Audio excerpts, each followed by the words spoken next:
VocalEye Almost Live Zoom. Hedwig Highlights. Hosted by Amy Amantea. With special guests J.J. Hunt and Greg Armstrong-Morris. Welcome to the VocalEye Almost Live event. My name is Amy Amantea. My pronouns are she, her. I'm the Community Outreach Coordinator for VocalEye. I'm your host for these Almost Live events, and I'm a member of the blind community, which I thrills my heart to say that, to be honest with you.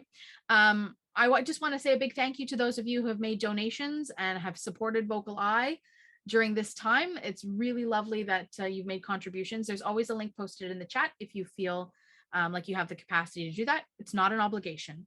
But other ways you can support, if you'd like to, is to write us a testimonial. You can print it out, you can make a little video, you can send it to us.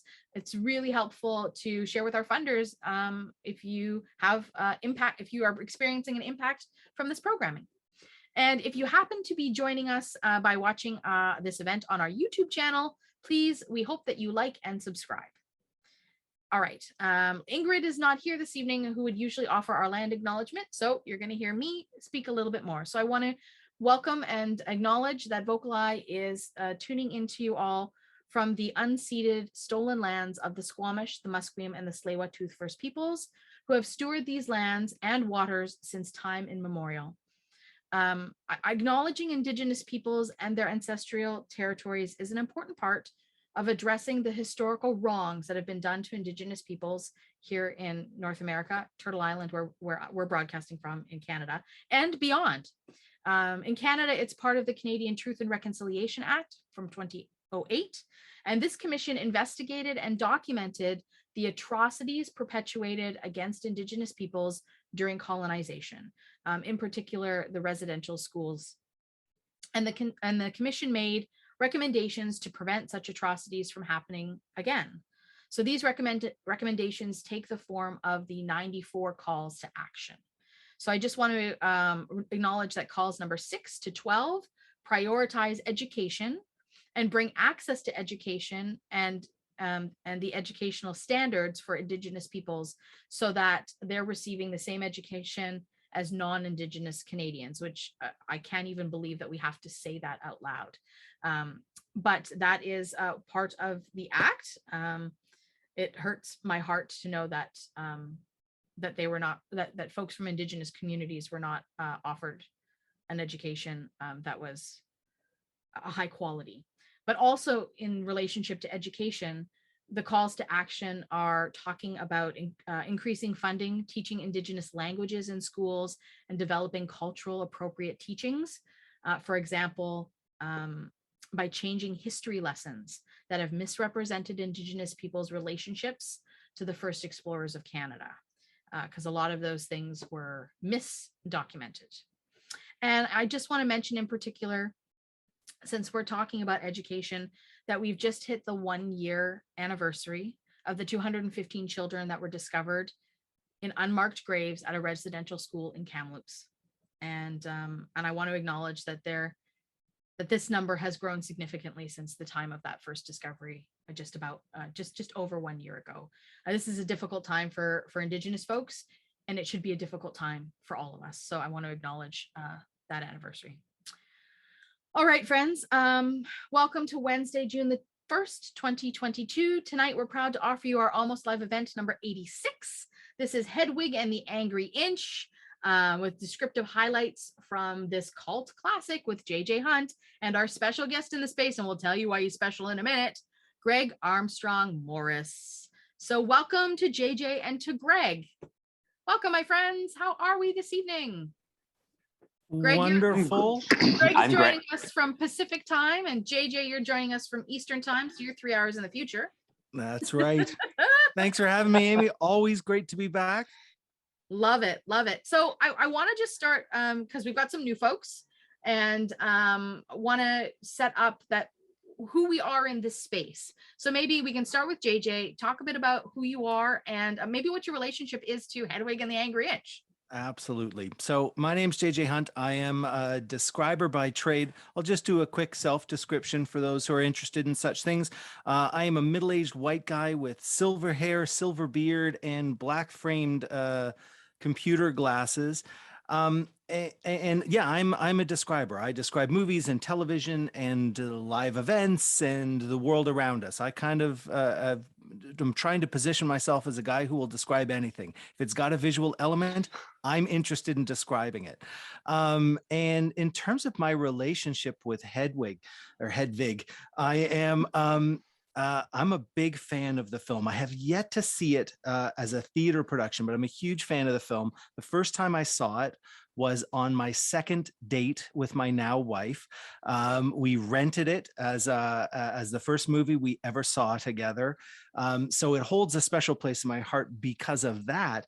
And little did we know, of course, it was just our second date. We didn't know we were going to stay together. We didn't know we were going to get married. We didn't know we were going to have kids. And we didn't know that one of our kids was going to be a gender queer kid.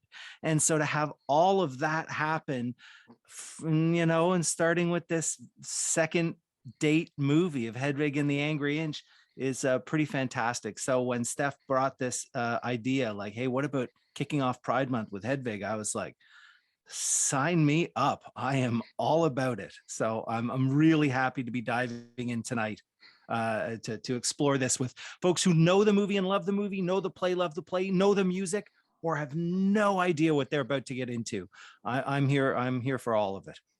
I'm so excited about that. And a reminder to folks that this is highlights from so we're going to play clips of the music. I wish I could say that we had the movie to watch, but sadly, you have to have special rights to do that, which we do not have. So Greg, who are you, Greg, and what's your relationship to Hedwig?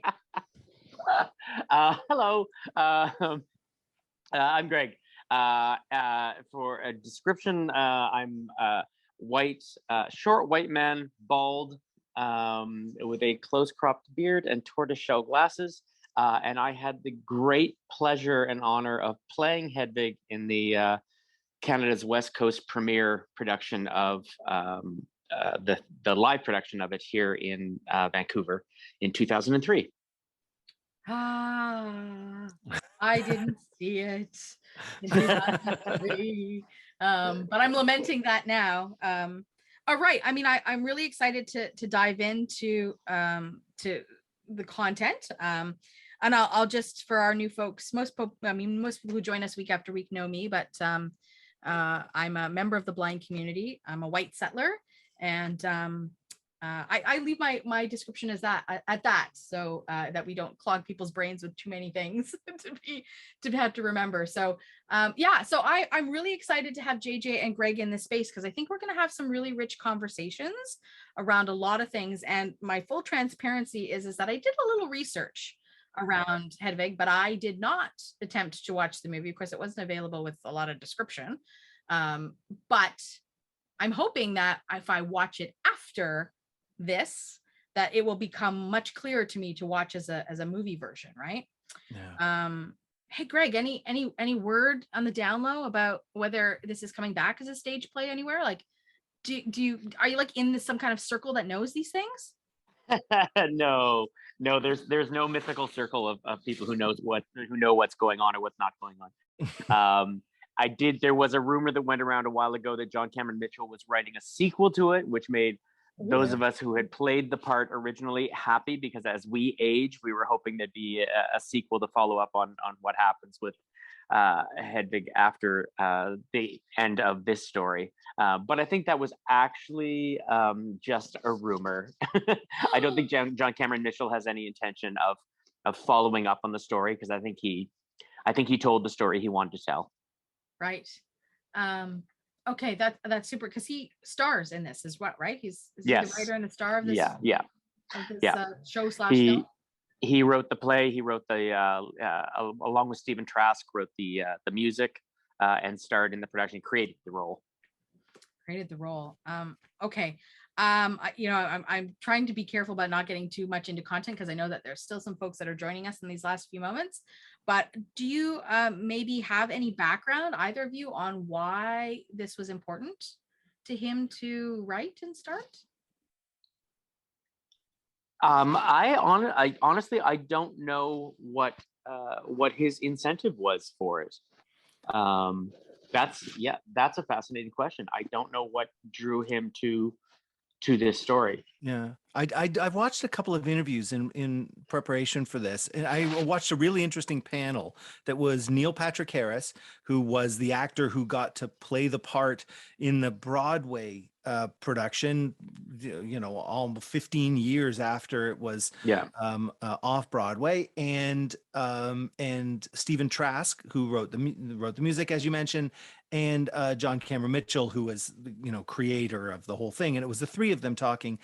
And the interviewer asked actually that very question, Amy, like how and why did this musical come to be? And it's Stephen Trask and John Cameron Mitchell talked about the fact that they were both working actors, or working theater people. John Cameron Mitchell in particular had a pretty decent career, but they weren't getting, classic case of not getting the parts that they wanted, not getting the stories told that they thought should be told, and not getting the material that was really important to them.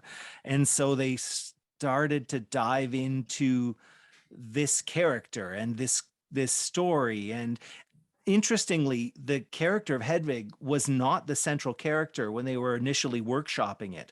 We'll get into some of this later, but the character of Tommy was actually key, and Hedwig was a bit of a side character. And as they workshopped it, as they started to play with it a little bit and take the characters, to the public, they discovered both, I think, internally and based on audience response, just how key Hedwig was to the telling of this story. And that's how I think the character kind of grew and the production grew into kind of the phenomenon that it is now. I mean, to go from seedy bars and it being workshopped in dive bars and clubs to being the toast of the Tonys is a pretty fantastic story. Kind of almost a rags to riches type. Yeah, absolutely. journey. And a story that, I mean, the reason in its initial run it didn't go to Broadway, it should have by all rights. It was the toast of off Broadway, and the next natural step would have been to take it to Broadway. But the content was such that Broadway wasn't ready. And so for society to kind of catch up, and not only catch up to the point where the show could be staged, could be mounted in the big theaters and in tourist Broadway, and but to be fully celebrated, and that's amazing. It speaks highly of the show, the performers, the creators, but also of the society as a whole that was more interested in engaging with this kind of story, with this kind of content. So I feel like society's ready for something like this now. And so maybe there will be a revival at some point of the original stage play. Yeah, I mean, now that it's gone on Broadway, does it travel? Does it tour? I don't know. I haven't seen any of that. Have you seen that? I don't. As far as I know, there is not a national tour right now. It would make a lot of sense to tour this show because it's not a big show. Right. It's a small company. It's Hedwig, Yitzhak, and the band. So it would be an easy show to tour. But there's also that question of it finally was, Broadway was finally ready for it when Neil Patrick Harris, that production happened. Whether or not the bus and truck tours to cities all over Canada and the United States, whether or not they're ready for it. It also, I can see how it's a tough show to do in a big venue. In Vancouver, we did it in the basement. We did it at the Lotus Sound Lounge, the basement of the Lotus Hotel, in their little bar, and that was the perfect size. We could max out at maybe 100 people maximum, and that was the perfect venue for the show. It's a different challenge to try and to see them do the show, and having watched the clips from the Tonys of them doing the show on a big Broadway stage. Right.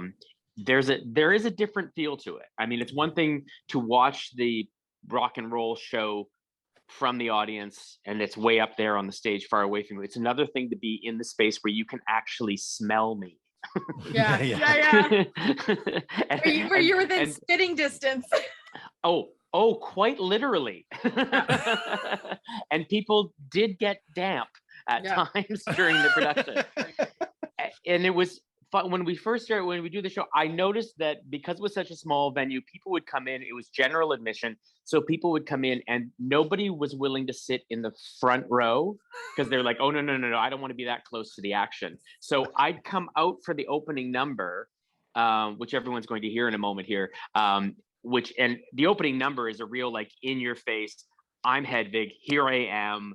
I dare you to challenge me. I dare you to tear me down.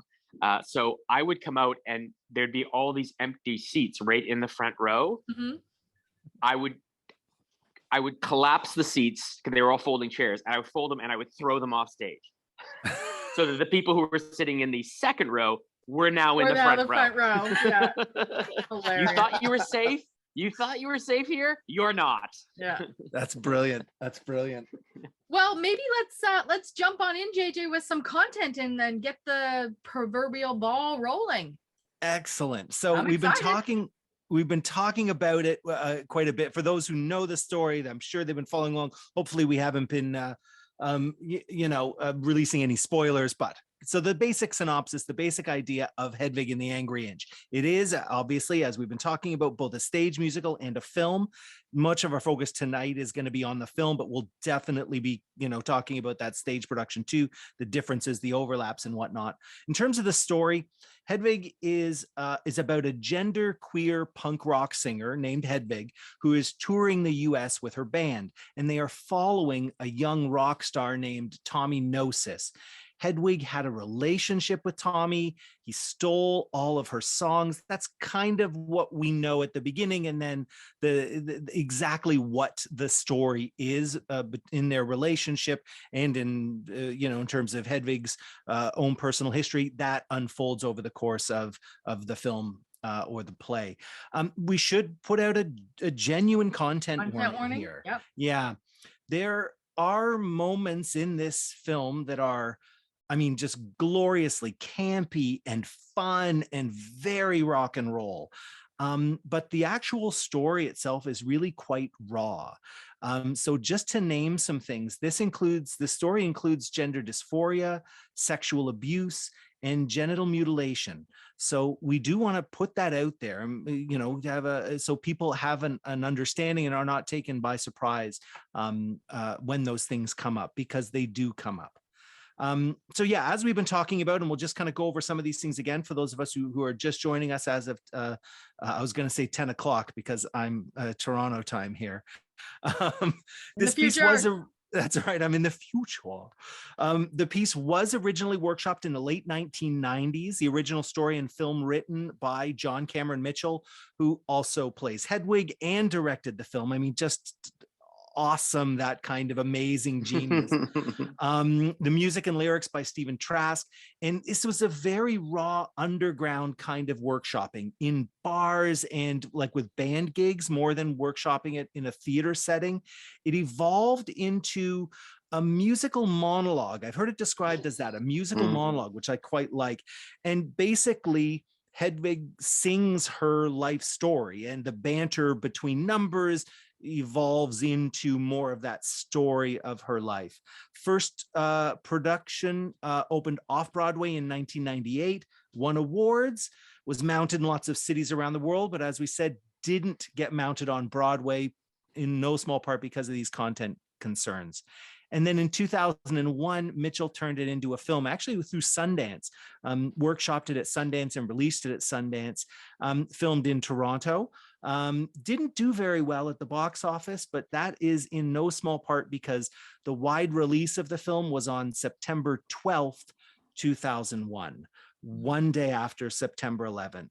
So it's actually estimated that a great number of people saw it, but didn't pay, because what happened in the weeks after September 11th is a lot of theaters, just as a way to to get people in public and seeing each other and being positive and happy again, they opened the doors for free. And so people were able to go and see the movie, even if they weren't paying. So more people saw it than is reflected in the numbers, in the budget, in the earnings for those first few months.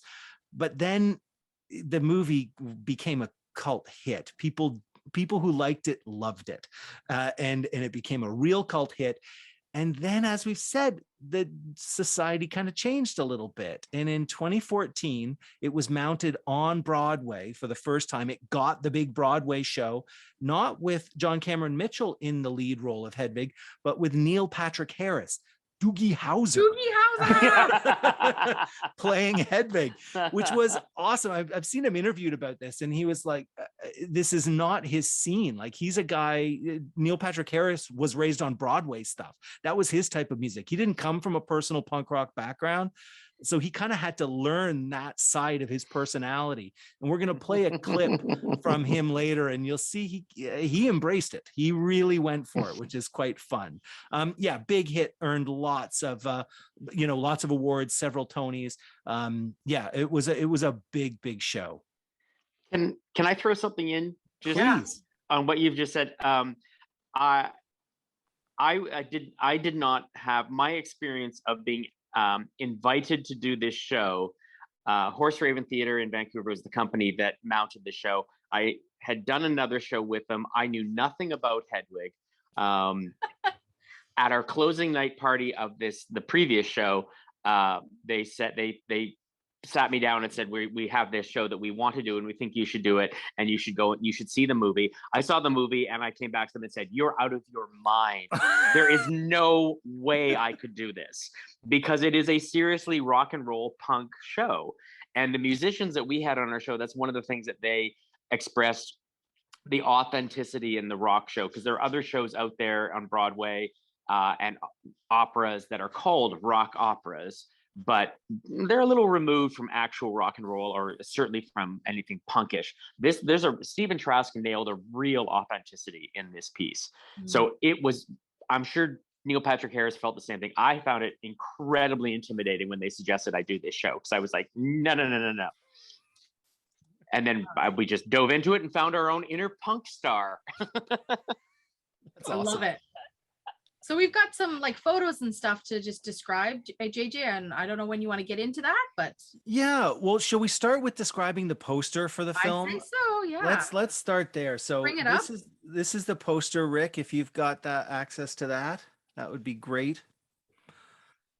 So this is the poster for Hedwig, and we're going to do a full description of Hedwig in a minute. But this poster is, I mean, it's right in the middle of Hedwig singing. It looks like she's singing the grand final note in one of her songs. So Hedwig, a white woman with blonde hair, just flowing all over the place. And boy, are we ever going to describe that hair in a moment too. But the hair is curls everywhere, big curls at the side of the head, luxurious curls at the side, and tangles of locks flying all over the place. And there's lots of motion blur in the hair, because this is in the moment of action. Hedwig is grabbing onto a microphone and holding it straight to her mouth. Her head's kind of tilted to the side and kind of back. Big, glossy, glistening red lips, wide open, eyes with incredibly long lashes, and layer upon layer, like stacked layers of eyeshadow going from blue to silver to these very high penciled on eyebrows.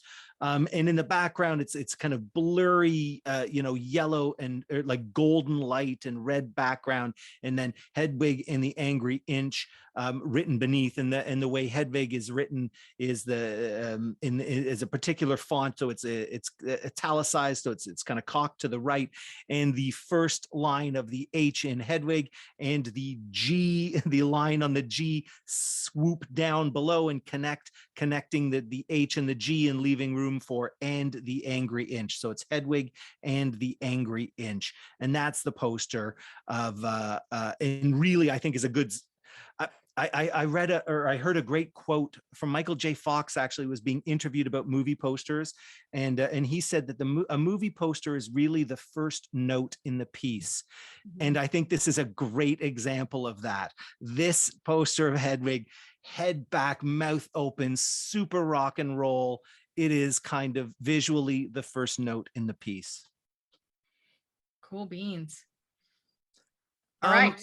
We should probably talk a little bit about gender and description. I mean, because even just going through that that image of Hedwig, there's some things to mention about the challenges of describing gender. So describers always want to respect gender and a character, like the character or the performer's gender and self-identity. That's key for describers. But we also need to honor our commitment to a blind audience and describe what we see. So there can be, and there has been in the past, a little bit of tension there. But there are established ways of dealing with that. The description community has figured out, description users and description writers have figured out. And frankly, in truth, as with a lot of ideas around gender, it's actually not. So for most stories, we've got pretty straightforward ways of dealing with that. But Hedwig is different. John Cameron Mitchell himself, the writer, the director of Hedwig, and the creator of the character, has been very clear that Hedwig is not a trans woman, but rather a gender queer or gender non-conforming person. And her transition doesn't originate from a dysphoria. So this is not a situation where the gender identity differed from the assigned sex of this character. And we're going to get into that as we break down the story. But that's an important understanding about this character when talking about gender and pronouns and so forth. So when I'm describing young Hedwig in flashbacks as we go through this film, I'm going to be using male pronouns, he and his.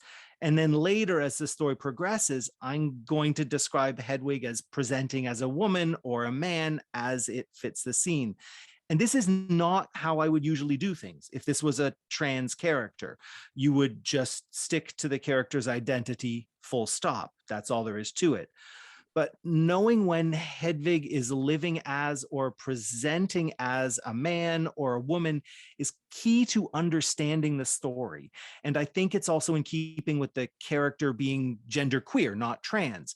So I just wanted to be open about that, kind of set that out on the table. And I'm really open to talking about that when we get to the end of the evening and we all are on the same page about the story. I think that's an important and interesting conversation to have. But I wanted to let people know how I kind of came up with those decisions around that. So does that work for you, Amy? Does that work for you, Greg?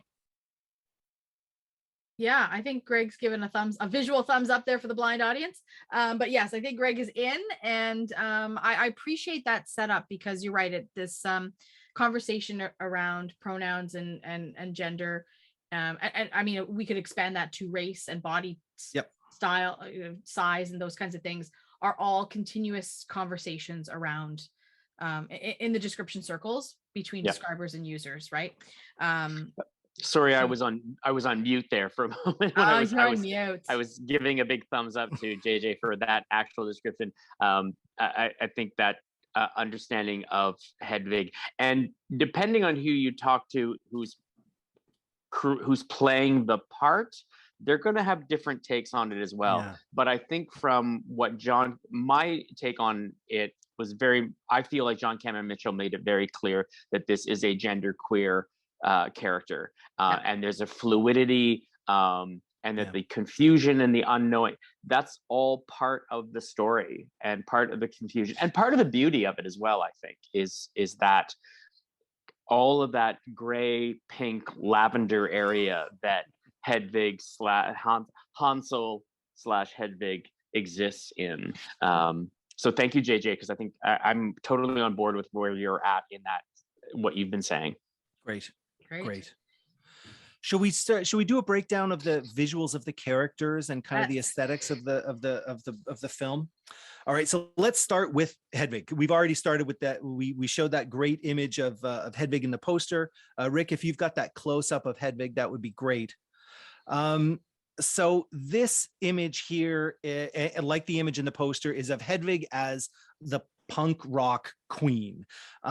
This is John Cameron Mitchell, a lithe white person, as Hedwig, very high cheekbones, thin penciled in eyebrows, red lips, often pursed and plumped up in the film. Very heavy eyeshadow from like eyelashes all the way up the lids, all the way up to the brows.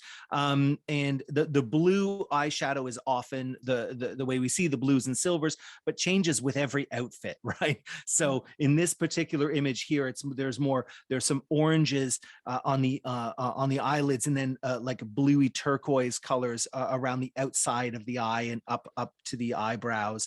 And Hedwig really is all about the hair. So many wigs in this film, but the trademark Hedwig wig is something special. So it kind of riffs on the Farrah Fawcett hair, this big luxurious blonde curls cascading down the sides of the face. But Hedwig's curls on the side of her head are absolutely monolithic. These huge singular curls that frame her face. And then behind, kind of going down her back, sometimes falling over her shoulders, are longer blonde locks.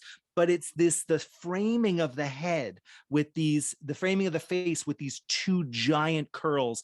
It's so iconic that within the film, and I think in the real world, super fans turned this hairstyle into a yellow foam wig. So people would actually show up at gigs, and in the movie, there are audience members who are wearing these kind of like silly foam hats, or like, the foam that you would put on your hand, like, hey, we're number one at a football game. Yeah, exactly. That kind of foam that is designed to look like those giant curls at the side of the head, but super exaggerated, like 2 feet tall, 3 feet wide on either side, just huge. And so those like foam, versions of wigs are worn in the movie and in the real world. They do show up when you're doing the production live. People do come to the show. Did you have people wearing them? We would have people coming in wearing the head heads, they're called. The ones with the serious fans are head heads. Yeah, we had people with those. That's awesome. In terms of how Hedwig moves, she kind of moves through the world with extreme confidence. So not like fabulous drag queen panache, but in the film, she moves through the world with poise, control, elegance, which is in serious contrast to the way she then thrashes about in her kind of often lewd gestures and behaviors and actions when she's performing. Like, she'll point her arse at the audience, she'll grind her hips, she'll spread her legs and kicks and jumps and flopping about. And then yet when the number's done, she carries herself with this fantastic confidence. As a young man, Hedwig, who is Hansel Schmidt, was given Hansel Schmidt as a name as a young man. Hedwig describes himself as a young man as a slip of a girly boy, which is a better description I could not possibly come up with. It's so a slip of a girly boy. In those days, as a young man, Hedwig was known, as I say, as Hansel Schmidt, but I am going to be calling Hedwig throughout just for the clarity. Still very live back in those days, and in the flashbacks, still had the plucked and penciled in eyebrows, delicate features, dark hair, fairly short hair, but with long curtain bangs that are dyed blonde at the front. So that's basically Hedwig. As we go through number by number or scene by scene, I might have an opportunity here and there to describe some of her outrageous costumes because they're just wonderful. But that's Hedwig in a nutshell. And then there's Yitzhak. So that's the next image that we've got, Rick. Yitzhak is husband of Hedwig and backup singer. A slight person, medium light skin tone, like a very angry glare as a default expression. Most of the film, they wear their hair long, straight, dark hair, long and down, with a capped on top with a bandana. So bandana on top of the head, tied at the back. Generally, Yitzhak wears a black leather jacket with white pads on the shoulders, white stripes on the sleeves, and underneath that, a gray t-shirt featuring the logo for the musical Rent. And stubble, like a kind of a stubbly beard, a bit more of a thick goatee. And again, default expression, generally kind of glaring, generally just a fairly unhappy, pissed off demeanor on Yitzhak. And then there's Tommy, the next kind of key character. Tommy is played by let's get Rick Michael. to bring up Tommy. Thank you very much, Amy. Yeah. Tommy is played by Michael Pitt, who is best known as Jimmy Darmody in Boardwalk Empire, for those who watched that series. This was a young, an earlier role for Michael Pitt, young white man, a lithe teenage body, deep set blue eyes, very full pouty lips. At the risk of editorializing, he's a very pretty young man. Straight, dirty blonde hair down to the jawline with a center part kind of tucked behind the ears. This was a pretty 90s look. But then after Tommy gets a rock star makeover that we're going to talk about as we go through the description of the film, the hair gets darker and greasier, and Tommy starts wearing smudged black eye makeup around the eyes. That's what this photo is we've got here. Is this from this kind of rock star phase of Tommy's life? And that he wears a silver cross painted on his forehead, which again we're going to talk about going forward. So those are kind of the three main characters. I'll talk about the band as well coming up.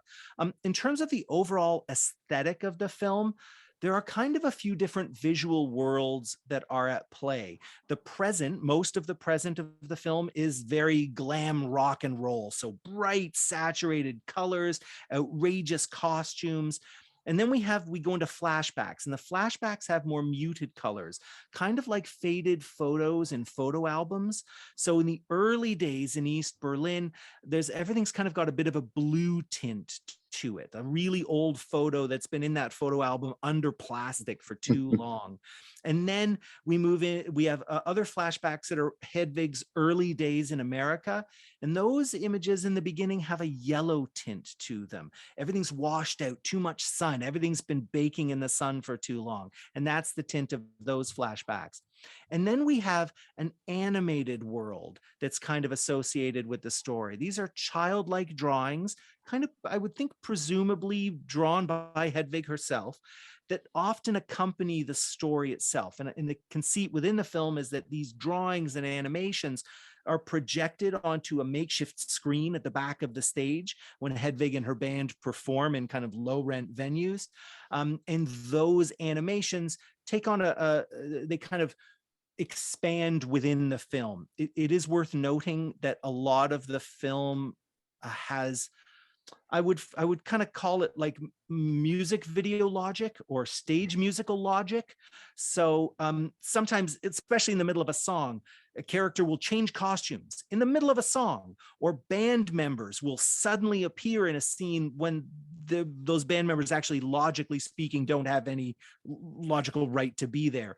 Try not to get thrown off by that stuff. It's just stage Part of musical the logic aesthetic. at play, right? And Yeah. as part of this aesthetic where you're talking about muted blues, and that's a visual aesthetic, I think, to keep visual audiences sort of in line with where we are in time. Totally. That's a real key. So if you're a sighted viewer watching this film, you're going back in time, it helps compartmentalize. Now we know we're back in East Berlin. Now we know we're in the trailer park because of these colors. And you know, it's helpful in establishing the logic and keeping track of these flashbacks, but it also sets tone. These are tone setters, that washed out yellow and the blue. I mean, you don't have to be too literal about it, but clearly they're tone setters as well, for sure. Yeah. Okay. Anything you want to add, Greg, before we hear the first song? Because I'm ready to go. Some of those wonderful flashbacks when they're going back to East Berlin. There's also a lot of it is actually found footage, and it's black and white. And it underscores exactly what JJ was saying, this idea of it being a communist country, and the lack of how sad it was, the lack of luxury, the lack of enjoyment. It was a very black and white, gray environment. And just quickly to throw in, one of the things I found fascinating about the show when I started researching it and putting the pieces and everything together was I realized I had gone on a trip to Germany. I was in East Berlin the year before the wall came down, which is when this story starts with when Hedwig meets Sergeant Robinson. I was there in East Berlin, and this idea of it like going from a colorful world in West Berlin where there was so much excitement going on through to the other side of the wall, to this incredibly controlled, dehumanizing place that so existed. It was like you went from a colored world to a black and white world, and it was cold and it was sad. It was very, very sad.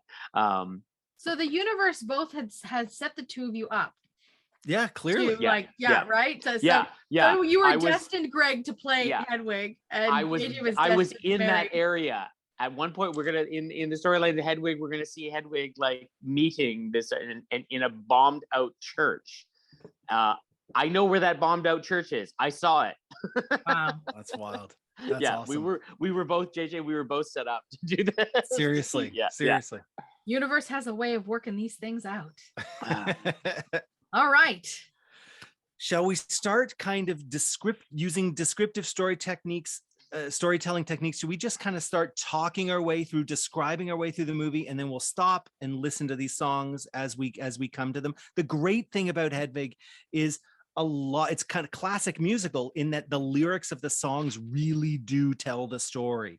So I'm going to try and stop talking, believe it or not, so that at some point the songs can tell the story. But first we'll set it up from the get-go. So the movie starts with the sound of rock musicians tuning up their instruments, and that kind of blends into them playing America the Beautiful in this lazy, drunken electric guitar style. And Hedwig, in full makeup, wearing this fringed, bedazzled patchwork denim romper that has like short shorts and kind of a tank top, Hedwig struts down a crowded alleyway at night. It's a damp night, throws her umbrella behind her, and enters the back door of a low-end seafood restaurant, part of a chain called the Bilgewater. And she takes to a very small stage, quote unquote, wearing this huge cape, and throws her arms open to reveal the inside of the cape. And the inside of the cape resembles a graffiti-covered Berlin Wall. The outside is all red, white, and blue stars and stripes. And as the credits continue to roll, this is right at the very beginning of the movie, the credits continue to roll, we immediately launch into the very first number, Tear Me Down. This is the number that Greg mentioned.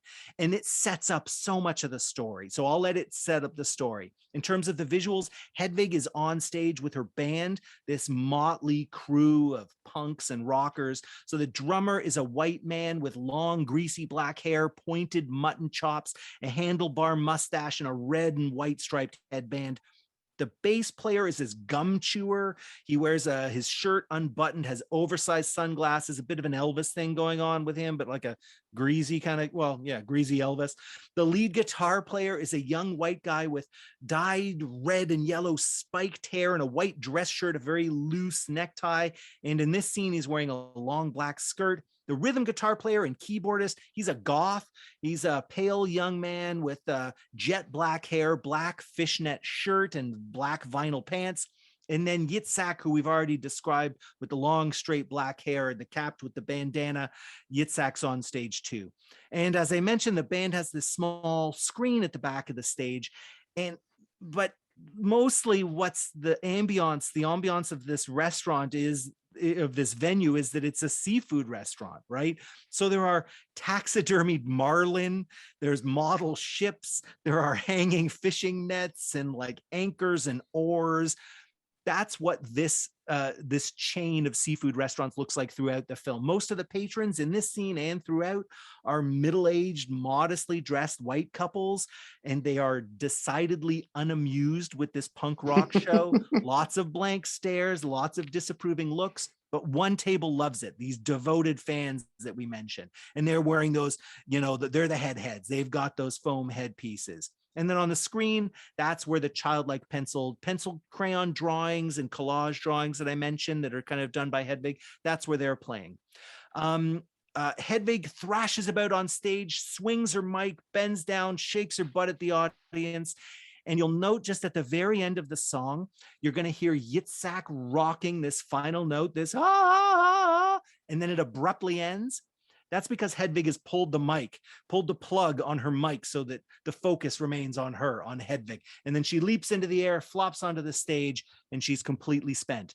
That's how the movie begins. Tear Me Down. So Rick, if you want to play Tear Me Down for folks, that would be fantastic. Due to copyright restrictions, excerpts of this presentation have not been recorded.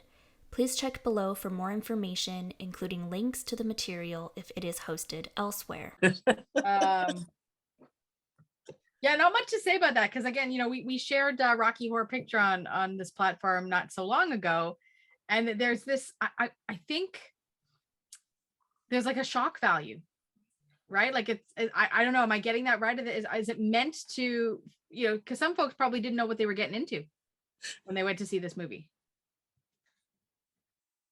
You may have to allow JJ to unmute. Thank you. Yeah.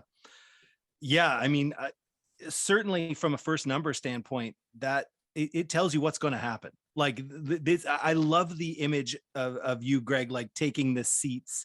As you said, there's nowhere to hide.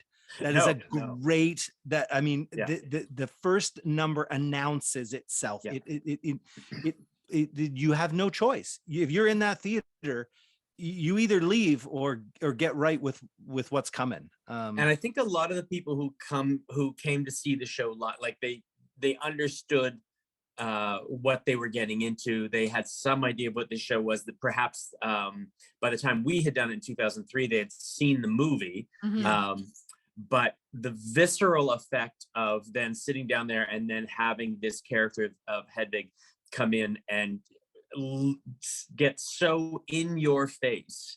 I think that was one of our challenges, was recognizing people kind of know what they're getting into, but you still want to create a shock value, even for the people who are coming in expecting it and wanting it and embracing it. You really want to fulfill that for them. You want them to feel like a little bit afraid about what's about to happen. Yeah. And I would also like to just throw in, when we talk about the sort of cinema verite, in the film version of this, what JJ described as Hedwig walking down the alley and it's drizzly outside before Hedwig walks into the bar. The place that we did it, we had exactly the same experience. It was a hotel. We were in the basement bar for the show, but our dressing room was one of the rooms in the hotel. And when we were ready to do the show, I had to leave the hotel room and the hotel, walk outside with our stage manager around the corner, past a lot of people. This is downtown East Side Vancouver. Yeah. Walk by a lot of people, almost exactly like Hedwig was doing in the movie, and then walk in the fire exit for the bar and come in behind everybody who was sitting there. So the audience is sitting there waiting for the show to start, and I come up behind them. Yeah. That's awesome. Very cool. JJ, for folks who may have missed it in some of the lyrics, can you just unpack a little of what was talked about in this clip? Yeah, so in a lot of the exposition comes in that part. Yitzhak has kind of that speaking part in the song, and so they do the kind of the telling of the story, the East and the West, and on the screen behind, kind of animating that story, are those childlike drawings, presumably by Hedwig. And so, basically you've got Berlin is divided into two, and in the similar way, Hedwig is divided into, they're just kind of planting some of those seeds, and talking about that notion, and how Hedwig embodies that. Greg, would you have anything you would add to that at this stage? One of the big visual effects in that scene, when you were describing Hedwig coming out in that with the giant cape on, and she opens up the cape and it looks like a graffitied Berlin Wall. What's written on the inside of the cape is really, really important. The United States was one of the occupiers of Germany at this time, and especially from the East Berlin perspective, the communist perspective, they were not welcome. So the phrase "Yankee go home" would be seen and heard a lot. And what Hedwig has written on the cape is "Yankee go home with me." Which is exactly that, when you're talking about that dichotomy of I hate the Yankees, but I'll go home with one of you. Yeah. It's brilliant. It's so brilliant. That's excellent. Thank you for pointing that out. That's fantastic. Yeah. Okay. Before we get into that second, I just want to ask Greg about what it was like to be on stage for the first time performing this number in front of an audience. Oh my gosh. Well, one of the great things about the show is because it is so well loved, you have an audience that wants to love the show. And it's one of these places for an actor where you just feel like, I need to stay out of the way. I need to be the vessel for this story to be told and not get in the way. So you want to tap into what John Cameron Mitchell and Stephen Trask created and bring that to the audience, both to the people who are familiar with the story and those who aren't familiar with the story. So your greatest challenge is to try and find that place in the authenticity of the story where you're just skating along the edge, not imposing your own stuff in there. One of the beauties of the show is because it is, as JJ said earlier, a musical monologue, a rock and roll monologue. Once you walk through that door, there's no going back. And you just dive in, and you don't, at no point do you have a moment to go, oh, what's going on? You dive into the roller coaster and you ride it with the audience. And in a lot of ways, it's a huge blessing because you never pull out of that situation until it's over. And then you're exhausted. Yeah. Right. I mean, in the movie, Hedwig is exhausted after the first number. So at least you get a small moment of rest before you move on. Everything everyone's going to hear tonight, keep in mind, this all happens in real time without a break, and Hedwig never leaves the stage. Yeah. Woo, all right. Incredible. I was younger.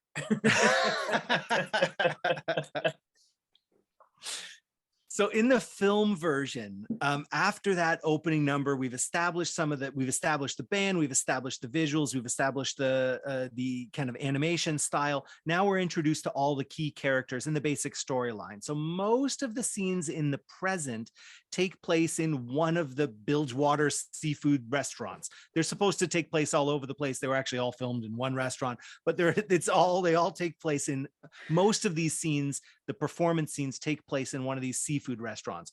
Or then you get the kind of personal scenes with the band that take place in like these very tiny low-end motels. And the motels often have these pastel colored painted walls and thrift store art, and the bandmates are always packed in tight, either packed in tight sitting on one bed together or packed in tight sleeping on the floor. Really visually, always everyone close together. That's very key. And one scene very early on in the film, Yitzhak is busy brushing out a wig from Hedwig's massive collection. There's wigs all over the room, has a private moment to themselves, except that the room is completely packed with wigs, brushing out one of the wigs, and Hedwig comes in, and Hedwig and Yitzhak start to get romantic. But the TV is on, and a video comes on the TV that distracts Hedwig. And this is Tommy Gnosis. This is a video of Tommy Gnosis playing Tear Me Down, the song we just heard, but instead of playing it at a seafood restaurant, it's being played at a stadium concert. And the mood is completely ruined. Hedwig's not happy. Yitzhak gets angry, storms off. So we're just establishing a little bit about this relationship, learning a bit about that. In another scene, the band is playing at again, one of these restaurants on a makeshift stage behind the salad bar. So they're actually separated from the audience by a sneeze guard. It's a fantastic visual. And Hedwig is kind of telling some bad jokes to this entirely bored audience. She's wearing gold lame and a long fur coat, and she tells the audience that they might remember her from somewhere. And on this makeshift screen behind, they start showing the covers of tabloid newspapers. And one of them features a photoshopped picture of Hedwig giving Tommy a really nasty side eye. And the headline on this tabloid newspaper reads, "Tommy knows this is gay transsexual lover. Quote, I wrote every song on that album." And in talking about this, you might remember me from this scene and this bit of tabloid news. Hedwig kicks open the restaurant's side door, and concert lights and loud music pour into the restaurant. And this is from Tommy's concert at the stadium next door.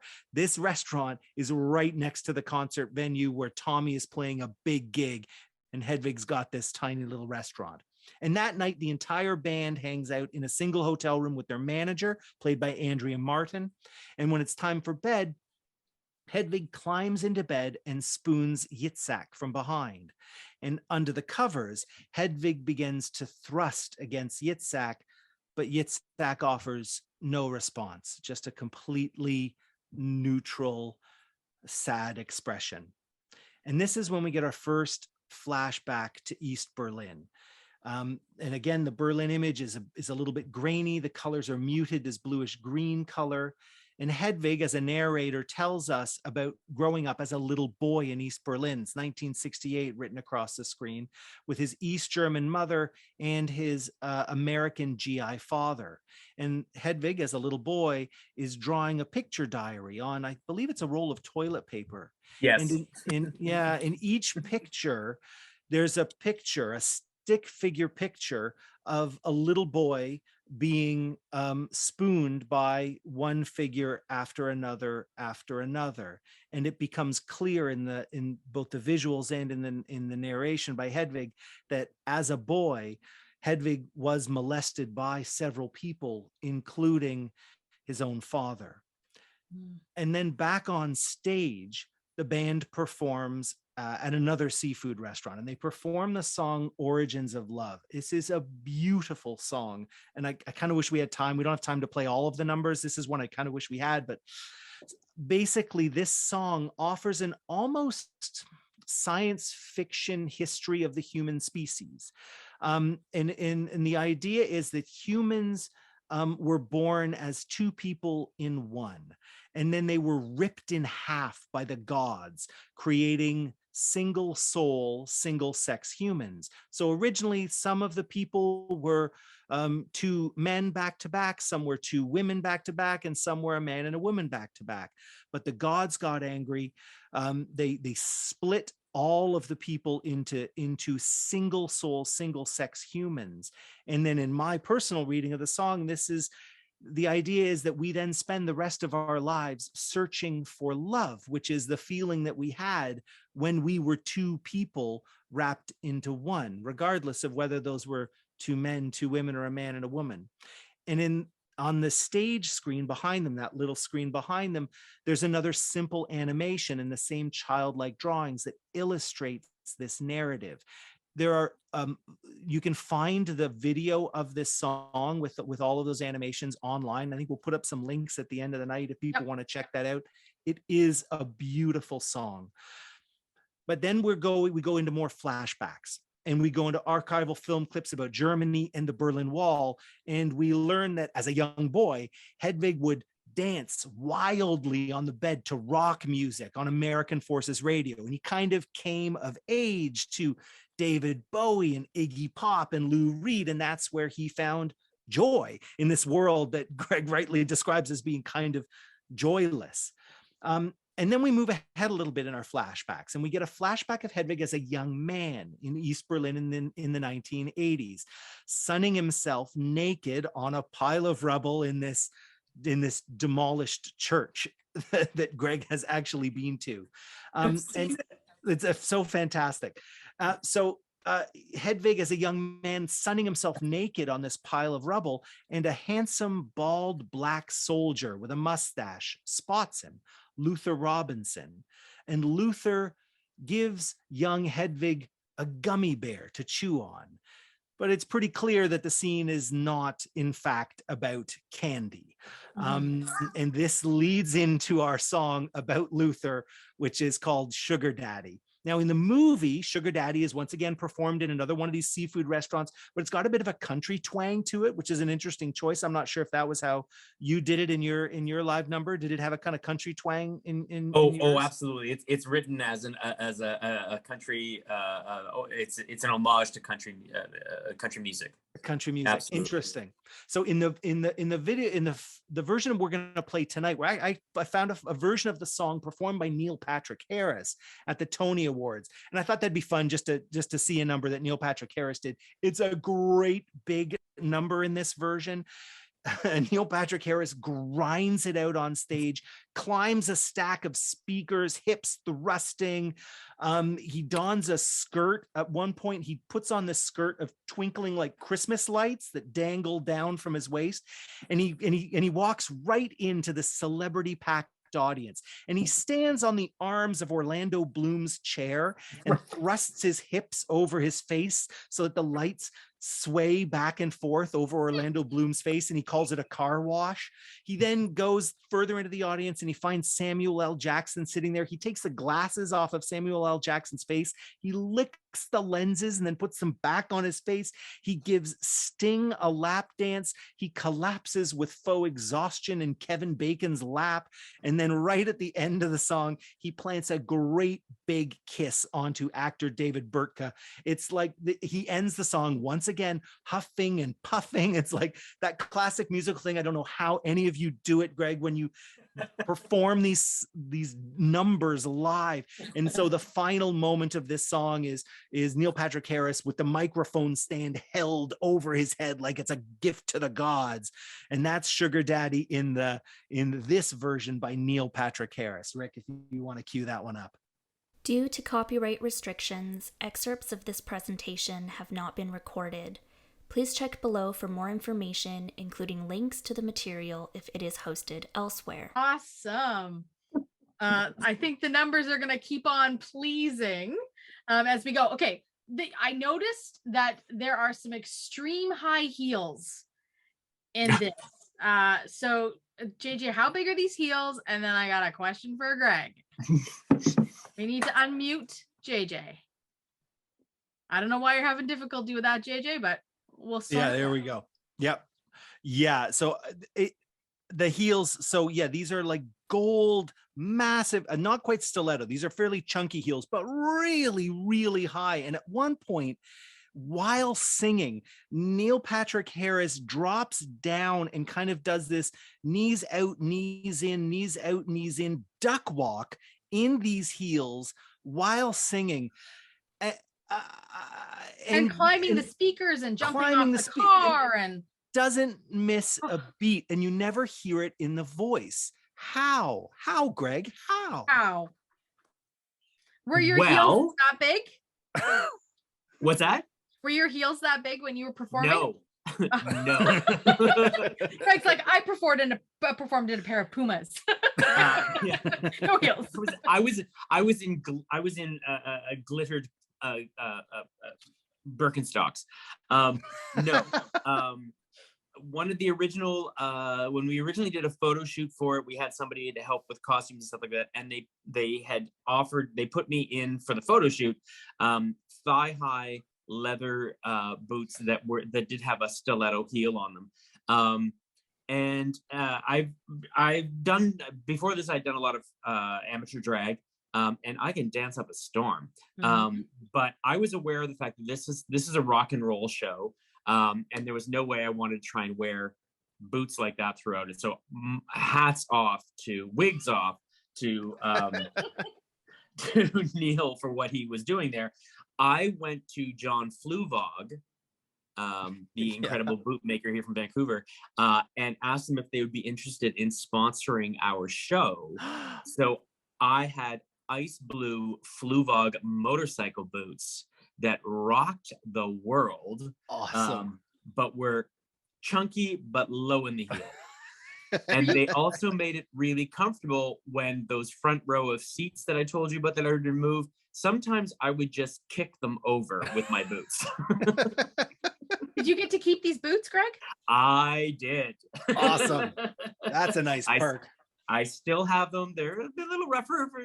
They ended up with a lot of nicks and cuts in the front because I kept kicking chairs off the stage. But yes, I have so much respect for what Neil Patrick Harris did in those boots. I did them. I was wearing ice blue motorcycle boots with a much flatter heel. Have you worn those boots since? I just have. Oh yes. Oh, absolutely. Oh. Absolutely. I bet you get so many comments on them, and then you can tell. Oh yeah. That's because I'm Hedwig. I now have like 6 pairs of John Flubog boots, and they always get comments because they're amazing little works of art. That's fantastic. Yeah, but I was, I mean, we were doing the show. We did it. What did we do? 6 performances a week. We didn't do any matinees. It's not the kind of show you do a matinee. Right. No. So we didn't do any matinees. So we did six shows a week. And the bar that we played in was a concrete floor as well. So there's no give to that floor. So yeah, I'm happy that I had the boots that I had. And how long was the run of the show that you performed in, Greg? Originally, the show was supposed to run for 4 weeks. We ran for 4 weeks. We got some really great. We got really great press. So they extended it for 2 weeks. Unfortunately, the extension didn't get heard about by very many people. So the first 2-week extension there weren't a lot of people. The audience was a little bit smaller for that. So they decided to extend it for another 2 weeks. So we were supposed to play for 4 weeks, and we played for 8. Wow. That's awesome. And by the end of my voice by the end of it was pretty raw. You really need to know what you're doing with your voice to do to do a piece like that. Yeah, oh, yeah. Absolutely. Oh, thankfully, sure. I had really good coaches and trainers, and if you know what you're doing, you can sing rock and roll and punk and not hurt your voice. Wow, that's awesome.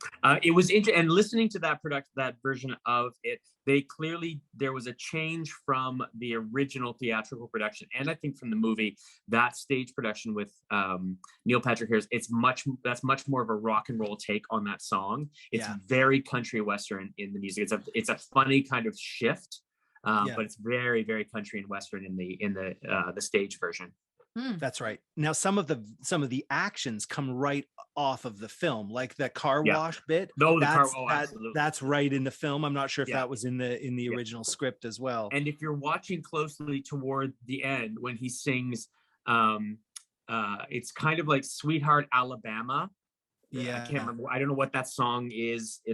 What band played it, but the lyric is "Sweetheart Alabama," but he sings "Sweetheart über alles," which is German, "Sweetheart over all," and he's making the Nazi salute when he's doing that. Yeah. If in the film also, when they're looking at the toilet paper diary that he creates as a child, it's one of those when you're talking about him being molested by different figures that he presents in his diary. You see him spooning with his mother and spooning with his father, but in the middle, if you look closely, he also is being spooned by Hitler at one point. Wow. Okay. Yeah. So, and his mother was also a big supporter of Hitler. Right. Yeah. In the script. Yeah. Wow. Lots to unpack. Like so much to unpack. And in fact, in the film version, while this song is still playing in the twangy kind of country version, we kind of slide into a flashback. And here we've got Hedwig as a young man, with these kind of, penciled in eyebrows and the blonde streaks and the dark hair. And Hedwig is sitting at the dinner table with Luther and his mother. And he shows his mother an engagement ring, and he's got some paperwork with him. And he says that Luther is going to marry him and take him back to the US. And then he shows his mother, he puts on this blonde braided wig, and he smiles at his mother with tears in his eyes. But Luther reminds Hedwig and his mother that when they get married in East Germany, they're going to be subjected to physical exams. And if Hedwig wants to escape pretending to be his wife, even if they are married, he's going to have to leave something behind, is the way they phrase it. And Hedwig's mother kind of leans in and brushes a strand of wig hair off of Hedwig's forehead. And she says, "I know just the doctor." And we move straight into the title song, The Angry Inch. And again, in the film, this scene takes place at another one of these seafood restaurants, this time in Baltimore. Hedwig is wearing tight zebra striped kind of bell bottoms and this crop top. She's got lacy gloves with the fingers cut off, like a Madonna look. And this is a very unsurprisingly angry and raw punk song. And so here's where some content warning comes in, right? In the scene, the restaurant crowd gets so enraged by this song that there's this great big wide man who's wearing a plastic lobster bib, who's in the front row, hopefully not the kind of person who was in the front row when you were performing this, Greg. And he gets up. No lobster bibs. That's right. No lobster bibs. And this guy gets up, he's so angry, he gets up and he screams right at Hedwig. You'll hear it in the song. And Yitzhak leaps off the stage and grabs him by the throat. And it turns into this huge brawl. And all of the band members get in on the action. They throw punches. The super fans in their foam heads and the foam wigs, they start fighting with the upset seafood restaurant patrons. The band manager, Andrea Martin, she grabs the host of the restaurant by the hair and tosses him to the ground. Yitzhak gets back on stage and shares the mic with Hedwig. And then Hedwig kind of steps back, seeing all the chaos that's been caused by her anger, and kind of takes it all in slow motion. And that's The Angry Inch. So let's play that song now. Okay. Due to copyright restrictions, excerpts of this presentation have not been recorded. Please check below for more information, including links to the material if it is hosted elsewhere.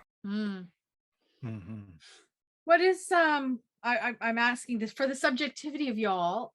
What is the symbolism there where Hedwig is contemplating the chaos? What do you think is going? I mean, maybe they tell you later in the story, but what do you think is going on for Hedwig? Yeah, I'm curious to hear your take Right? on this, What do you having think? been Hedwig, Greg. Oh, muted. Greg's on mute. Unmute. Thank you. It's great. It gives us little prompts here to say unmute. In the stage version, it doesn't. We don't have a big brawl with the audience, but it is a very angry song, and I do find it fascinating. One of the things I love about the movie is that when you're listening to that and you hear all the music playing, the entire band is actually involved in the fight and have left their instruments and are beating up people in the audience who have been yelling terrible things at them. But the music keeps playing. The music keeps going. Yeah. Right. That's the video logic, theater logic of this. I think one of the things that this expresses in this moment in the film is Hedwig's recognition of the chaos that has been created in their life through things that have been done to them as opposed to things that they've chosen to do. An important lyric in the song, when we talk about gender dysphoria and gender fluidity and being queer, Hedwig says, I changed my name and assumed a disguise. For Hedwig, for Hansel, becoming Hedwig was not finding their true self. It's something that is actually put upon them by their mother and by Luther. Hedwig is willing to go along with it for a number of different reasons, and that gets very nuanced as well. As much as this means freedom from East Berlin, this means going to America, which, as far as Hedwig is concerned, is the land of Oz. But as we will soon discover, Luther's not all that sincere. Hedwig's mother in this appears to be wanting to give the best to Hedwig when in helping make that decision, saying, I know the perfect doctor to go and see. But Hedwig's mother never shows up again in Hedwig's life. which is a really interesting. In the musical, there are comments. There's a brief moment in the movie where they show a postcard of her from sunny Yugoslavia. It's a little more explicit in the theatrical production that some money has been exchanged and she's been able to now actually go on a little vacation to Yugoslavia. But when Hedwig, moving forward without trying to give anything away, Hedwig's mother never comes back. Hedwig has no more contact with their mother, even after the Berlin Wall comes down. So much can be read into that. And I think that moment where Hedwig is pulling back in the film and looking at the chaos in front of them, they're seeing a reflection of their own inner turmoil playing out around them. Something that they have actually brought into the space. And I think this is a spot where they're questioning, why am I bringing this into the space? What does this mean for me, carrying all of this turmoil with me? Yeah. Was this for you as a performer, Greg? How heavy or not heavy? I mean, was this number for you to perform? I dove into the anger of the number. I mean, as JJ said earlier, this is about genital mutilation.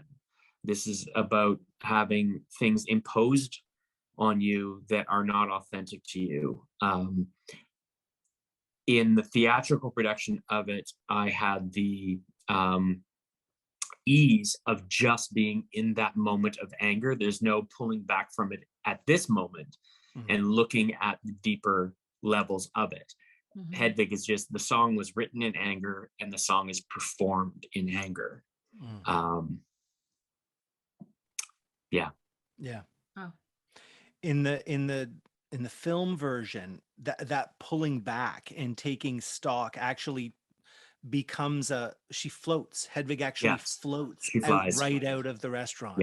Yeah. So they have a different, again, there's a different kind of logic to it, but she literally floats out of the space. And then shortly after, what happens is she literally drops into this dusty armchair in a mobile home in a trailer park. Yes. And this is our first flashback to Hedwig arriving in America. And here again, the colors are yellowed and kind of washed out. Hedwig is wearing that blonde braided wig and that she put on for her mother, and plain makeup. So Hedwig is living as a woman, but not her fabulous stage makeup. She's just presenting as a woman. She's wearing a peach colored kind of velour romper that fits in well with the trailer that she's living in. And Luther is in the doorway of the trailer and standing there with another young man, and with virtually no dialogue, Luther calmly turns around and leaves. And this other young man that he's with kind of carries some luggage and quickly follows Luther out. And that's the end of Luther in Hedwig's life. He's gone. And so Hedwig is just left sitting there stunned in this armchair, trying to take all of this in. And the TV news report comes on. And the TV news report tells us that the Berlin Wall has just fallen. The border has opened up, bringing freedom to those once trapped in East Berlin. And at the same moment as Hedwig loses Luther, the whole reason she came to the States, again, like the States is Oz for her, so very well put. But Luther is gone, and the Berlin Wall has fallen, and the border has opened. She's gone through this botched gender reassignment surgery for nothing. And she's sitting there in this wood paneled trailer packed with knickknacks, and she begins to sing the song Wig in a Box. And I'm getting a little tingles here. It's one of my very favorite songs. We were talking about it before we came on. It really is like one of my go-to pump up songs. I need to stand a little taller. I need to be, I need those stilettos when I don't have them. I put on Wig in a Box. It's a fantastic. And again, it does operate with very music video logic. So bear that in mind as the song unfolds and I describe it. So at first, Hedwig mopes about, looking at her belongings, and then halfway through the song, she's joined in the trailer by her bandmates. But her bandmates aren't like their rock and roll selves. They're kind of dressed in this like wacky 80s clothing, like Hawaiian shirts. The goth guy plays a keyboard guitar, a keytar. The drummer has a little toy drum set that hangs off of his, like a reverse backpack. Yitzhak is dressed like a backyard barbecue chef and has his novelty apron on that has a sexy lady body on it. And Yitzhak offers Hedwig a platter that has the trademark Hedwig wig on it. And that's offered to Hedwig for the first time. And when they put the wig on Hedwig, she transforms into the punk rock goddess that we know and love. And at that point, they literally kick down the side of the trailer. It flips open like a stage, and suddenly they're all dressed in white. Hedwig is dressed like Cher, circa 1970s. She's got this long, super fine blonde wig, thigh-high white boots. And she's got this kind of crop top and mini skirt that are made out of the same super fine blonde wig hair. Really trippy. So when she shakes her body, it's like flowing hair flips back and forth. There's a little sing-along in the middle of the song. And instead of having a follow the bouncing ball, they have a follow the bouncing wig. Really, really fun tune. And it's the transition into Hedwig becoming the rock and roll, the punk rock glam queen that we have known for, so far in the film. This is Wig in a Box. Rick, if you want to play that for us, that'd be great. Due to copyright restrictions, excerpts of this presentation have not been recorded.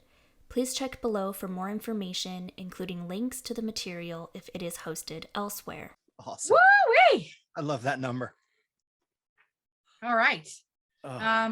Yeah, I think we've got 2 more songs to play, and then we're going to get to our Q&A and unpack some stuff. Oh, I know. There's so much that goes on in this. I love this. So in the next part of the film, it's the present day, but in the present day, things start to fall apart for Hedwig. So the plan all along has been to follow Tommy around and for Hedwig to kind of get a photo of them together, to prove that they do in fact know each other. That's going to help her lawsuit and her claim that Tommy has stolen her songs. So she tries to see Tommy at a record store signing, but security throws her out. And then the band goes to a laundromat to do their laundry, and Hedwig gets into a fight with the band. It's a silly little fight, but it's really angry. While they're actually at the laundromat, Yitzhak finds a casting call flyer posted on the wall for a cruise ship production of the musical Rent.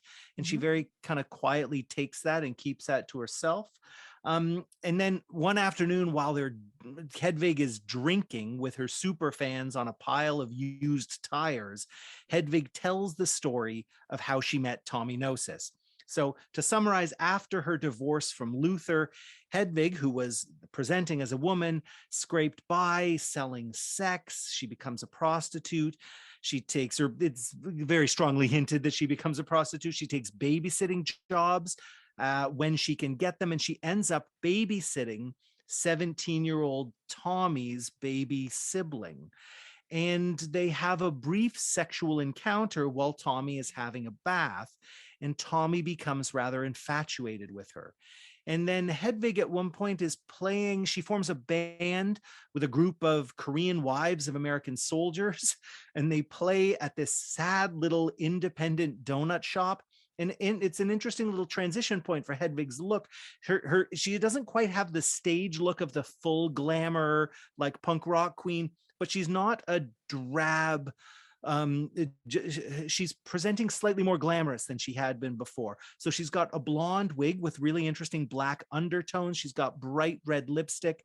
And Tommy comes to this show. Teenage Tommy comes, and he hides behind some fake plants in this donut shop to watch her play. It's a very tender song. And there's a very tender moment when Hedwig spots Tommy watching her.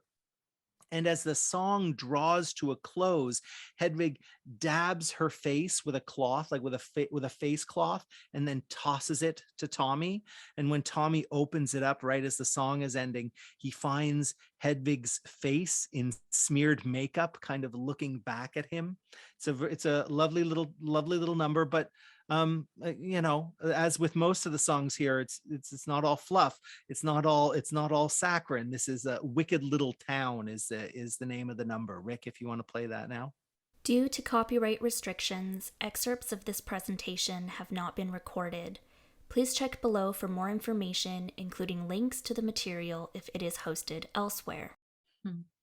So this is the beginning of Hedwig and Tommy's relationship. And they begin this relationship that involves religion and rock history and anger toward their parents and sex and maybe even love. And as part of their relationship, Hedwig gives Tommy a makeover and turns him into this grungy teenage rocker. He's kind of becomes like a bit of a punk glam rock guy. They write and play music together, and they start to get kind of popular. And one day, while they're having a heart-to-heart in the trailer, with their laundry hanging all around them, Hedwig dips her thumb in silver eyeshadow and paints this cross on Tommy's forehead. And this is a transformative moment for them, and it brings romance into their relationship for the first time. They begin to kiss and then make out with real passion, which is the first time they've had this kind of passion in their relationship. But when Hedwig puts Tommy's hand down her skirt, Tommy panics and he runs away. And Hedwig stares out the door, shocked and angry, and her wig is askew from having made out, and her makeup is smeared from the kissing. And for the very first time, she looks like a man in drag. So not a boy, not a young man, not a woman, not a drag queen, but a man in drag.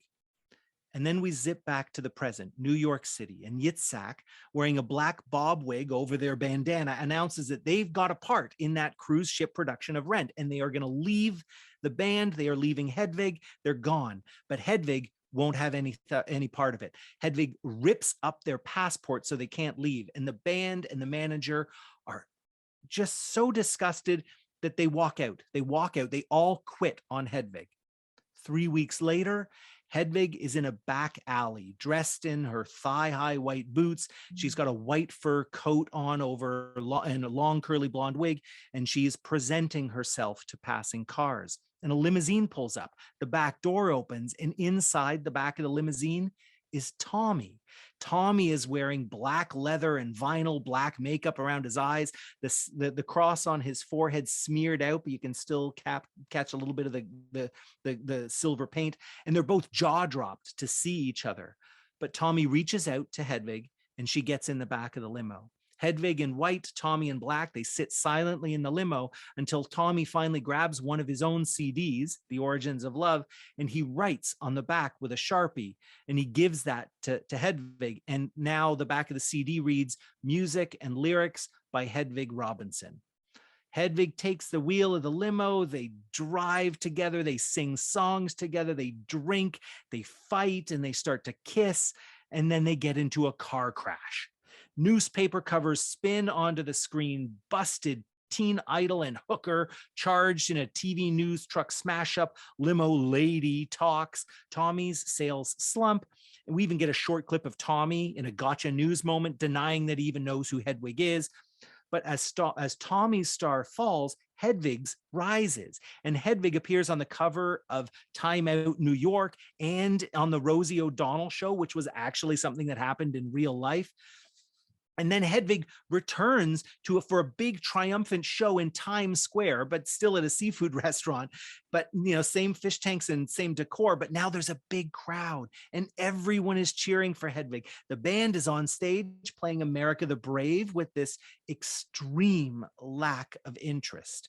And Yitzhak just sits in the corner waiting to be called onto the stage. The band has no interest in being there. Hedwig stands at the microphone wearing a shoulder-length spiky blonde wig and a fur coat over her clear plastic dress, and she sings the song Exquisite Corpse. It starts as a sad lament and then turns into an angry rock song. She stomps and she flops around on stage completely out of control. The images speed up, lights flash. It's visually very chaotic and unsettling, and the audience just stares. They're kind of unsure of what to make of it all. And Yitzhak actually takes the microphone away from Hedwig. She's so out of control. Hedwig grabs a guitar and begins smashing it. And as she smashes it, moments of her story flash by. So spooning with her father, smash. Lying in bed with her mother, smash. Sleeping with Yitzhak, smash. Kissing Tommy, smash.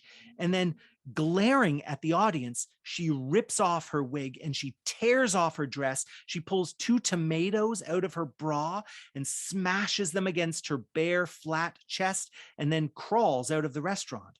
And the ending of that scene is spliced together with another scene of Tommy on stage, bare-chested and sweaty with dark smeared eye makeup and the silver cross on his forehead, singing Wicked Little Town, the song we just heard, as Tommy Gnosis.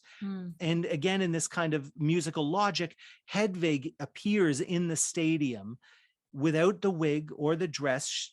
Hedwig stands bare-chested on the other side of the stadium, sweaty, makeup smeared, staring at Tommy, no longer presenting as a woman. And Tommy looks up and sings directly to Hedwig, and Hedwig chokes back tears, lips trembling. The song keeps playing, but Tommy stops singing, and the two stare at each other for a very long time until Hedwig's expression softens and Tommy walks away into the darkness. So now Hedwig's eyes open and they're back on stage with their band. But Hedwig is wearing nothing but black leather shorts, very tight black leather shorts, and has the silver cross that Tommy wore. She's now got it on their forehead. And Hedwig's body is lithe and curveless and fully exposed, presenting as a man. And the band is dressed in white, and they're standing behind Hedwig silently. And Hedwig turns around and looks at them one by one and spends a little extra moment making eye contact with Yitzhak. And then they begin to perform the final song, Midnight Radio, which we're going to play in just a second. As it begins, Hedwig picks up the spiky blonde wig and considers it. And he begins to hand it to Yitzhak. And Yitzhak steps forward to put the wig on Hedwig's head, but Hedwig pulls away. And instead, Hedwig takes Yitzhak's hand, dances with them for a minute, spins them, and then lets go. And Yitzhak, she gets onto a stack of speakers, takes the wig that Hedwig has given her, and Yitzhak puts on the spiky blonde wig. She dons the wig, and they turn around, fall backwards into the crowd in slow motion. And when Yitzhak lands, the hands of the crowd catch her, and she's now is presenting this curvy feminine body. She's no longer wearing stubble and a bandana. Yitzhak is presenting as a sexy femme in a very tight sequined mini dress. And she crowd surfs, letting the audience touch her hips and her thighs as they pass her from person to person. And then as the song winds down, once again, we're shown part of that childlike animation from the Origin of Love song. 2 halves of a face like yin and yang. First, one tries to slam into the other, and then the one tries to kind of slip in through the mouth of the other. They can't become one. They're bouncing off of each other. They're colliding. Finally, these 2 halves of the face meld into one, and that face becomes a tattoo on Hedwig's side. And the movie ends with Hedwig, naked, walking away from us down that alleyway, taking uneasy steps down the wet alleyway, this dark, dank alleyway, walking away from us. And that's how the film ends. So I think maybe what we can do is end with that song and come back and maybe Greg can talk a bit about that. Yeah. So this is the final song in the piece. Okay, here we go. Due to copyright restrictions, excerpts of this presentation have not been recorded. Please check below for more information, including links to the material if it is hosted elsewhere. And that is the end of Hedwig and the Angry Inch. So I'd love to unpack some of that with you all, and I'd like to prime our guests in the space around questions, thoughts, confusions, moments of joy or otherwise to share in the space, and to use the raise your hand function if that's comfortable for you to do so. So let's in the interest of time, we kind of unpacked, played these 2 scenes and then decided to unpack them after. So I guess what I'm wondering about in this last moment is, for you all what the symbolism is behind this idea of, I don't know, Hedwig. I mean, I think maybe it's interpreted different by everybody, but like, as Hedwig going back to, I don't know. I want to hear what you say. JJ, and then we'll go to Greg. Yeah, I mean, for me, there's this idea of the true self, finding the true self, and I, for sake of clarity, was using language like presenting as a man, but that's not as nuanced as I think it probably is. There's this idea of the two becoming one again, the fusing of the becoming whole, and letting that whole be whoever you are. And so Hedwig, in my mind, in that moment, is becoming almost naked on stage. There's the naked and the down to just, this is who I am. And at the same time, Yitzhak, who has been kind of held captive by Hedwig and been made to be someone that she was not. And I think fair to say she at this point, to watch how Hedwig pushed their anger onto that person and their understanding of gender onto that person. And it was hard to watch. That was really hard because Hedwig's our hero. We love her, and yet treated Yitzhak so terribly throughout. And then so to see Yitzhak have their moment and become this femme, I mean, all of that unwraps. And really interesting, we were talking before we went on about how that scene and how is presented and how the roles are performed live as opposed to in the film. Really interested to hear kind of Greg's take on that scene, that relationship, and how that all plays out and unfolds. You were reading my mind as I formulated this question, Yeah. JJ, knowing that Greg is got an experience here of playing multiple characters. So why don't you unpack that for us, and then talk a bit about the symbolism of this scene for you in the context of the play. It's amazing that Yitzhak is almost, apart from singing backup, Yitzhak is almost a silent role, and yet is so profoundly important in the relationship. Backing up a little bit with Yitzhak presents from the beginning of the show as JJ was describing, very butch rock and roller. In the moment when we see Yitzhak brushing Hedwig's wigs, there's an incredible sense of longing, and Yitzhak actually puts one of the wigs on and then is caught by Hedwig, pulls it off very quickly. You get this really strong sense of Yitzhak's longing, and the fact that Yitzhak is not just metaphorically being held captive. Yitzhak is legally held captive. Yitzhak and Hedwig are married, but Hedwig is holding Yitzhak's passport. And without that passport, Yitzhak cannot do anything. They can't make any decisions. They can't get a job and do something. They can't go and do anything else on their own. So Hedwig, Hedwig is our hero, and we love Hedwig, but we do see Hedwig's this incredible selfishness and meanness in the way Hedwig treats Yitzhak up until the end, when Hedwig holds the wig out to Yitzhak in this finals number, and Yitzhak just assumes, oh, I'm supposed to take the wig and put it on your head for you. Right. But that's not what Hedwig is saying at this point. Hedwig is saying, no, you take the wig now. The wig is yours. Put the wig on and become who you are. And then in the magic of the film, Yitzhak becomes this incredibly femme, all of the butch rock and roller disappears, and suddenly Yitzhak is this punk rock glam star, beautiful, being carried by the audience, surfing the audience in this incredible sense of in being embraced and being free. This is such a huge part of that transition for Hedwig, and what makes the show all about being your true self and being allowed to be your true self, and how we can all be heroes and villains at the same time, because Hedwig is treated very terribly by their own mother and by their first husband, and then turns around and treats their husband Yitzhak terribly.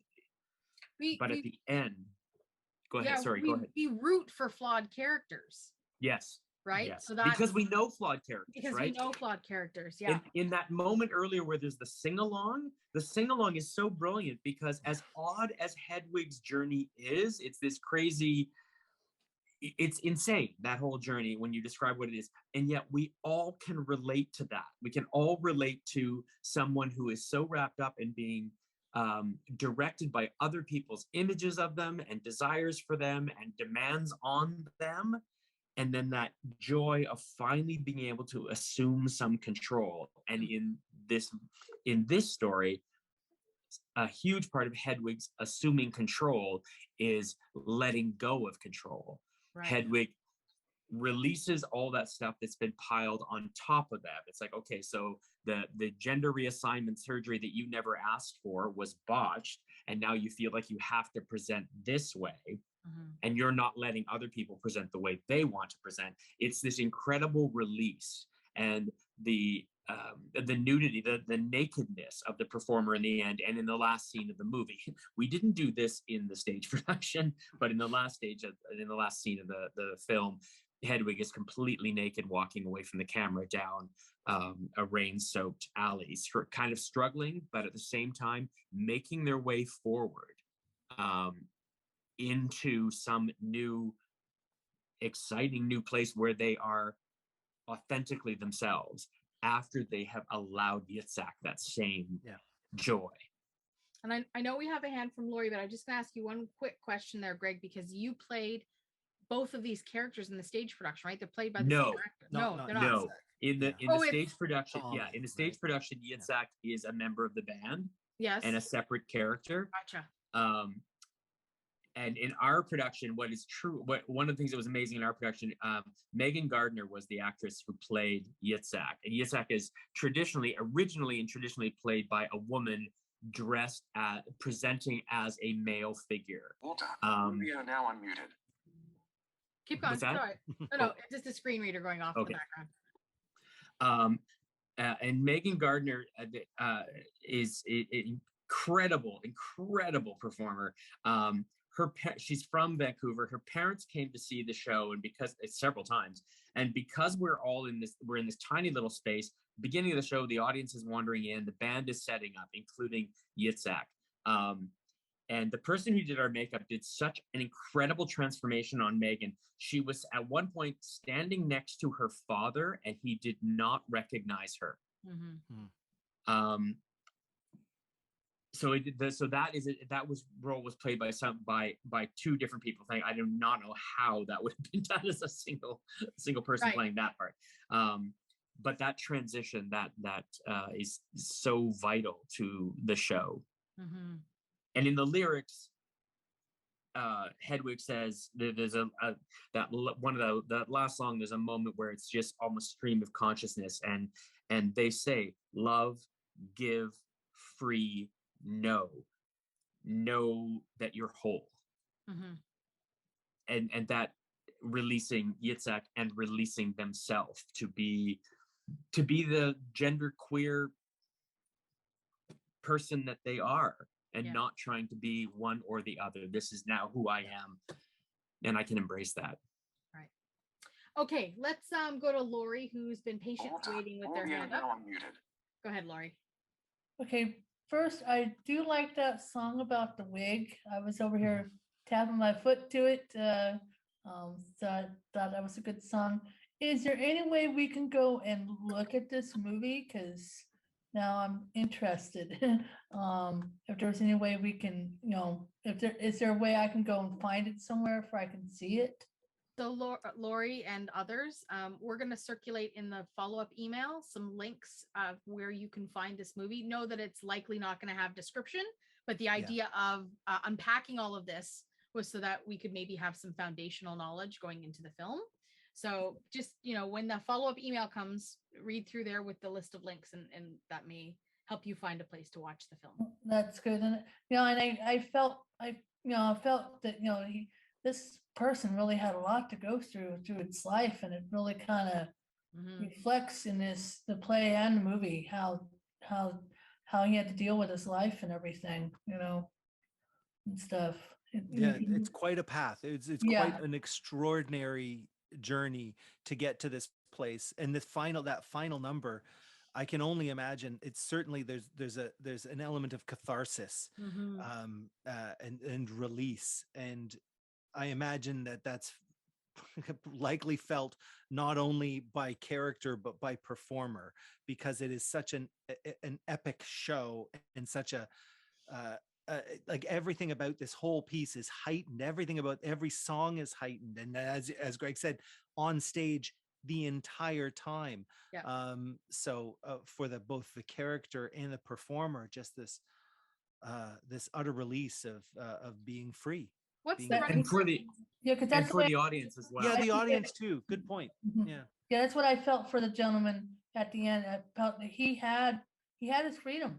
He had his freedom from everything that he went through, from a kid till an adult. He finally had his freedom.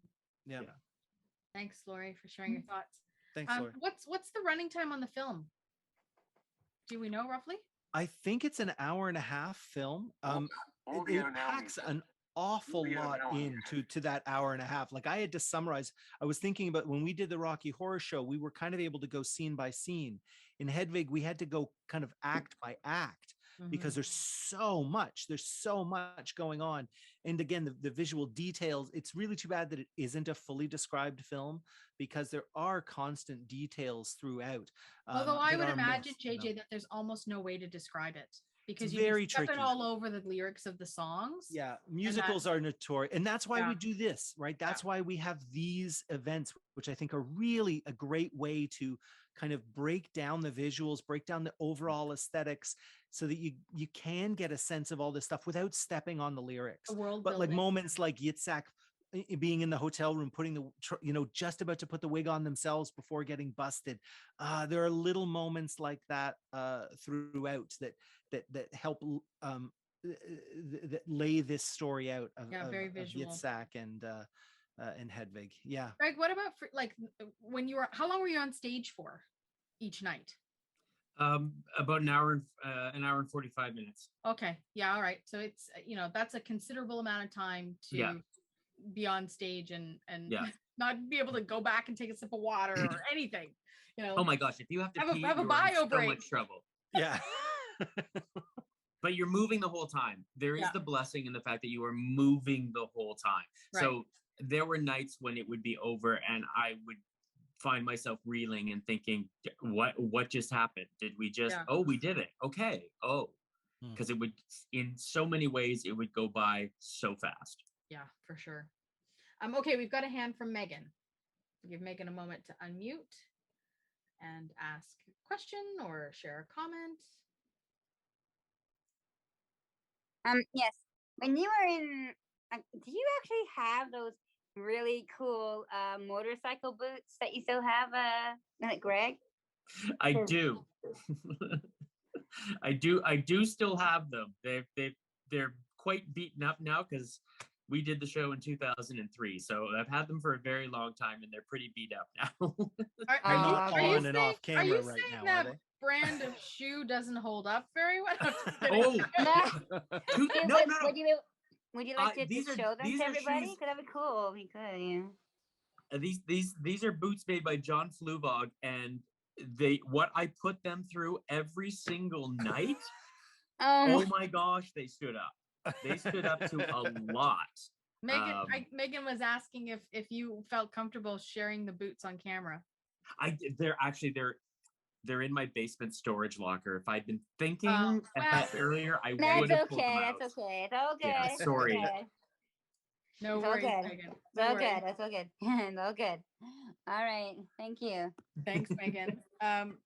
This night has gone by super fast. A lot of content to get through, a lot of hand holding through the process, because it's new for some folks, not new for other folks, but even some folks who may have witnessed the movie may not have understood or seen all of the visual aesthetics that are, as we know in filmmaking, all for benefit of sighted people, because the whole world is full of sighted people. And we get forgotten sometimes in that process. So I really, really appreciate that piece of it.